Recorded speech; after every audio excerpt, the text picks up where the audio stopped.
Do you, even, accelerate, bro? By Xenogothic. I heard on the grapevine there was some very cursed accelerationist chat on the latest episode of Parallax Views, specifically some chat about unconditional acceleration, and, against all better judgment, I decided to check it out. It was disappointing but not all that surprising to hear the usual misconceptions and not a lot else. I'd really love to hear what people's sources are for a lot of this stuff. I don't mind that people don't like unconditional acceleration writing or ideas or whatever, to each their own, but it is irritating when people trot out the same straw men again and again, as if these are things which aren't addressed in the earliest unconditional acceleration, and more broadly accelerationist, writings already. It seems like someone who hasn't read anything makes a comment and then that comment is parroted by other people who haven't read anything either. It feels like a bizarre psyop implemented by people who just don't know any better. The blind leading the blind. It's boring. It'd be great to have a better class of opponent. This happens a lot, obviously, but I take particular umbrage with this instance because J.G. Michael and Michael James have been around for some time. Heck, they've been hanging around these parts longer than I have, probably. They're well-known interlocutors. So what's the excuse? Have they inadvertently betrayed their own laziness? Their own superficial readings? As fellow chroniclers of a lot of online debates, I'm really struggling to understand how this episode is peppered with so many basic errors. It's embarrassing. That said, I have no intention of writing some waste of time point-by-point deconstruction of anything here. I'll be keeping this short, but it does feel like these things haven't been reiterated in a while. And since the weird takes from nowhere continue to proliferate ad nauseum, it can't hurt if we all take a minute to revise the basics, right? So, without further ado. In the written intro to the episode, podcast host J.G. Michael points to our little corner of the internet and describes us as the meme-loving denizens of unconditional acceleration cave Twitter who advocate for accelerating capitalism to its endpoint regardless of its outcome. You hear this all the time but I don't know when anyone has ever said this. I mean, okay, it's the Guardian's view of accelerationism. But everyone knows that article is utterly reductive and flawed. Right? Are we really using that as our theoretical touchstone here? It's the summary that has been thrown at accelerationism, no matter the substrate, for over a decade, but who knows how it has managed to stick in the minds of so many supposedly educated people. Mark Fisher said it most clearly in his essay Post-Capitalist Desire back in 2014. This is, and always has been, Accelerationism 101. Capitalism is a necessarily failed escape from feudalism, which, instead of destroying encastment, reconstitutes social stratification in the class structure. It is only given this model that Deleuze and Guattari's call to accelerate the process makes sense. It does not mean accelerating any or everything in capitalism willy-nilly, in the hope that capitalism will thereby collapse. Rather, it means accelerating the processes of destratification that capitalism cannot but obstruct. In this sense, unconditional acceleration isn't a new mutation. It's the original idea brought back to the fore after the woeful distractions of its left and right divergences, which led to its explicit dumbing down and dilution rather than being understood simply as capitalist and anti-capitalist variants. If unconditional acceleration attempts to separate itself from these discussions, that's only to shift focus to the further work done to exacerbate and rigorize the philosophy of time elements that were buried in the writings of the crew and glossed over far too quickly by the subsequent L.R. discussions. The further critique explored on PV, particularly by Michael James, is that unconditional acceleration supposedly rejects agency and instead believes in capitalism as a theological entity to be worshipped, as if it's all a big Cthulhu club LARP. This, again, is common and the result of people seeing the dramatized and poeticized experiments with accelerationist ideas and taking them to be all too literal, failing to understand the distinct merits of, but nonetheless close relationship between, poetics and philosophy. This has been discussed in orbit of the work of J.G. Ballard and Simon Sellers on this blog here. This is to say, yes, various accelerationist texts have used the style and language of occulted knowledges and theological beliefs, precisely to lampoon and refer to those, effectively hypostational, properties of human civilization and thought when faced with something that we don't, and, perhaps, can't, fully understand. Further to this is an investigation of the limits of a philosophical humanism when talking about climate change politics, the very things that James says he's all about. I quoted Vincent Garton on this in a post published just yesterday. In one of the initial texts which birthed unconditional acceleration into the blogosphere, Vince writes in his essay Unconditional Accelerationism as Anti-Praxis. The problem has been muddied by its own continual posing in humanist terms, which have provoked a refusal to understand the enormity of the issues at stake. From this perspective of humanism, thought is assimilated entirely to the objective of negotiating the problems that are held to confront humanity.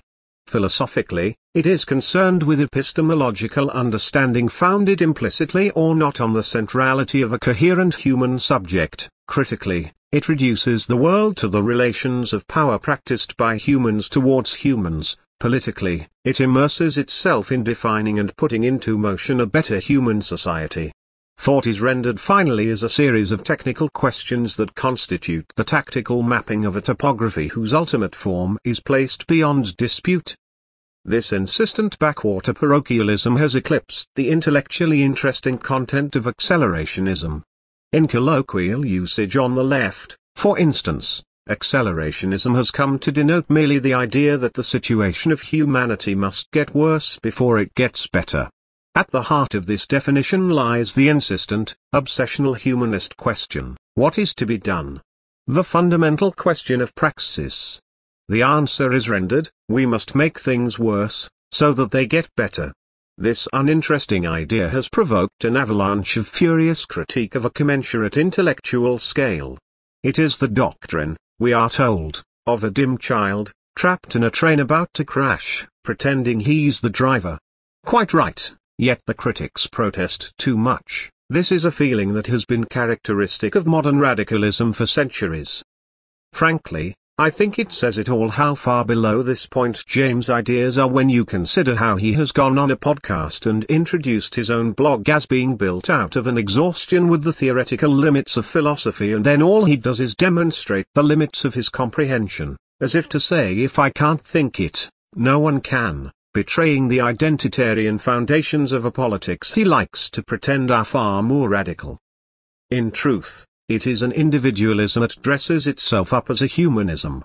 Through and through, his thoughts are always a factor of 10 below the scale he thinks he's addressing.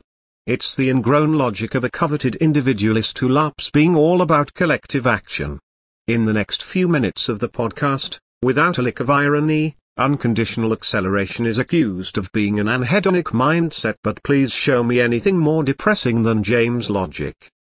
Likewise, the points made about unconditional acceleration wanting to decimate the human subject, where is this coming from?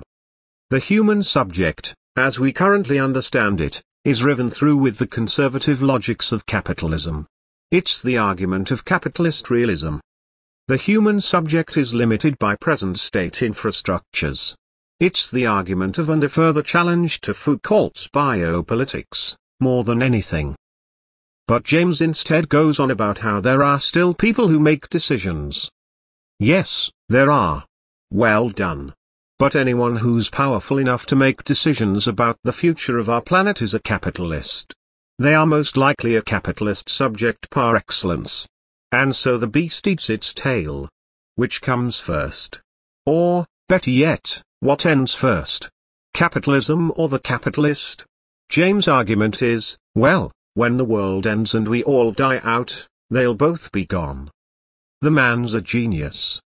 Please, tell us again how wanting to radicalize and find exits from present infrastructures and subjectivities whilst we still can is depressive and all about giving up. Side note, @mutual_aid makes the point that it's not just about capitalists. Modern complexity means that any intentional change period is difficult. I agree, This is more to challenge the point made in the podcast, but any intentional change being difficult is why unconditional acceleration splits with both L and R wishful thinking. My favorite line of this segment must go to James, again. It's a doozy. People don't see a way out, right? It's almost a giving up. It's almost like a depression that's set in. It's like, okay, if we can't be human, or if we can't find a way out of this system, let's just be complicit with becoming something new. Michael James' Twitter has been a frequent source of critical logic in recent months, and here it is encapsulated beautifully.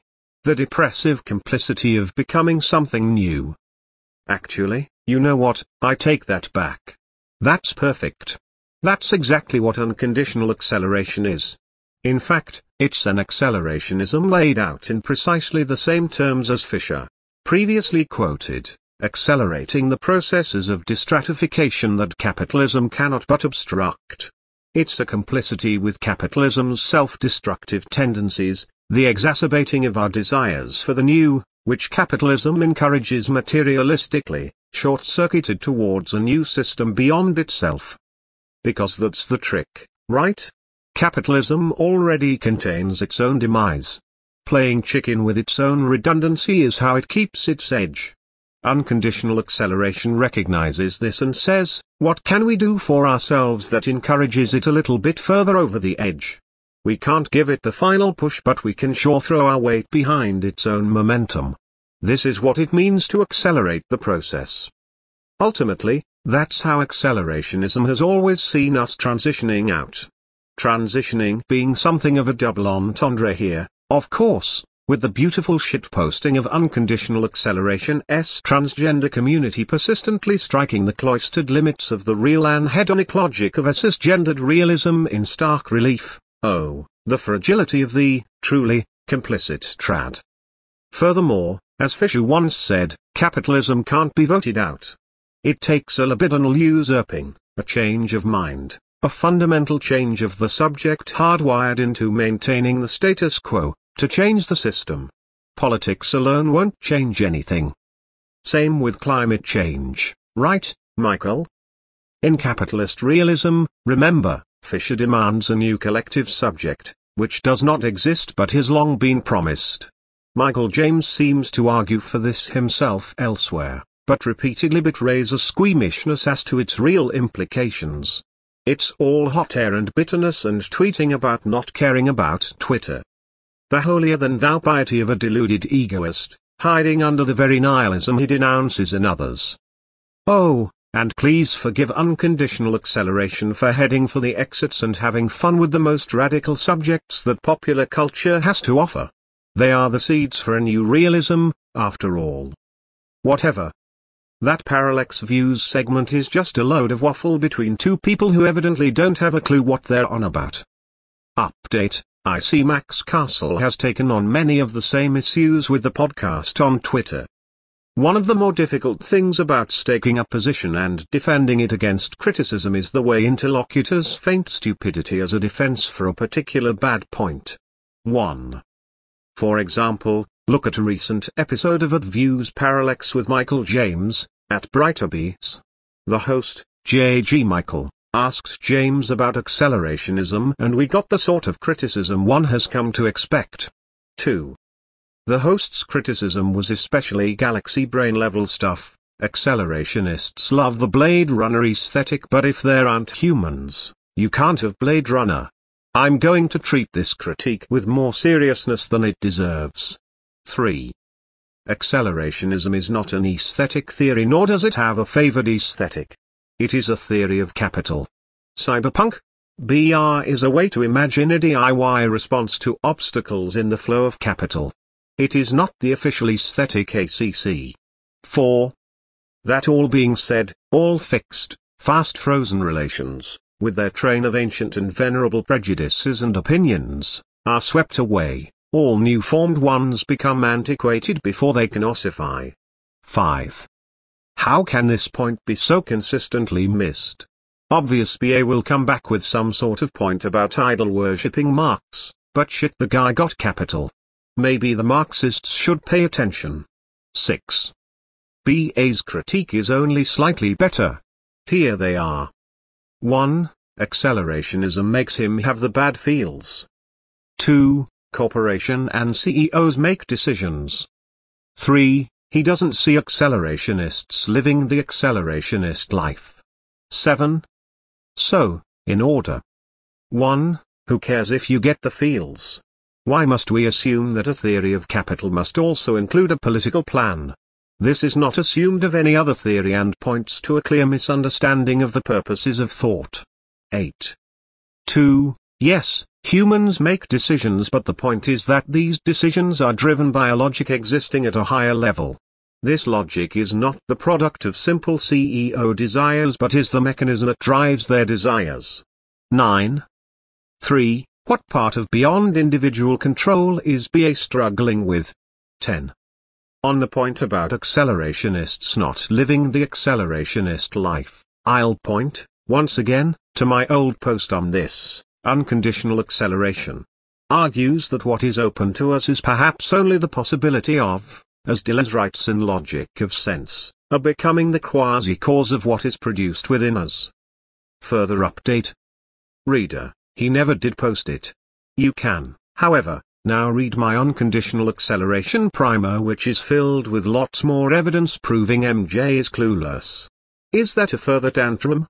Or is it an attempt to actually inform people instead of parroting under-researched misgivings? You decide.